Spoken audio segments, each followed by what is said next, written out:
ఇప్పటి వరకు నాకు ఈయన కుమారుడు నా విశ్వాసంలో మనం నేర్చుకున్న యథార్థతలో నిలబడగలలా లేదా? యోబు నిలబడ్డాడు, మనం నిలబడగలమా లేదా అని దేవుడు కూడా పరీక్షిస్తూ ఉంటాడండి.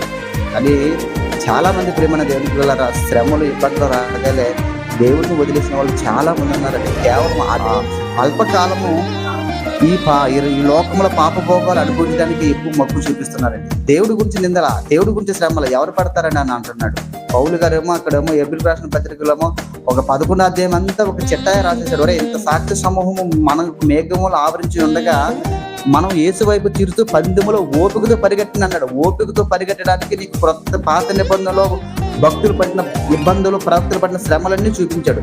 ఇది సరిపోదనడానికి మళ్ళా యేసుక్రీస్తు వారి దగ్గర చూపించాడు. ఆయన ఎంత ఓపికతో ఉన్నాడో చూడండి రా బాబాయ్.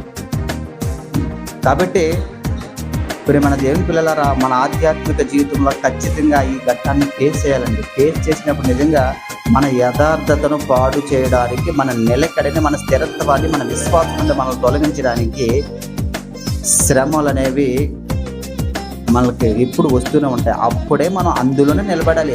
ఆ శ్రమలలో నిలబడినప్పుడే, ఆ శ్రమలలో ఇబ్బందుల్లో ప్రభు గురించి మనం నిలబడి మనం ముందుకు వెళ్ళిపోతున్నప్పుడే అప్పుడు అంటాడు అనమాట అండి, నా సేవకుడు అనేటువంటి పలానా వ్యక్తి నీకు తెలుసా, చాలా మంచివాడు అని చెప్పేసి అంటాడు. ఈయన నా ప్రియకుమారుడు, నేను ఈయన ఏందో ఆనందించుతాను. ఒక యేసుక్రీస్తు వారు చెప్పడం విషయంలో ఆనందిస్తున్నాడు మనం చూస్తున్నాం. ఈరోజు నేను ఆయన వల్లే మనం బ్రతికితే మనం ఏందో ఆనందించడం ఆయన ఖచ్చితంగా ఆనందిస్తాడు. ఖచ్చితంగా మన యందు కూడా దేవుడు ఆనందిస్తాడు ప్రియమైన దేవుని పిల్లలారా.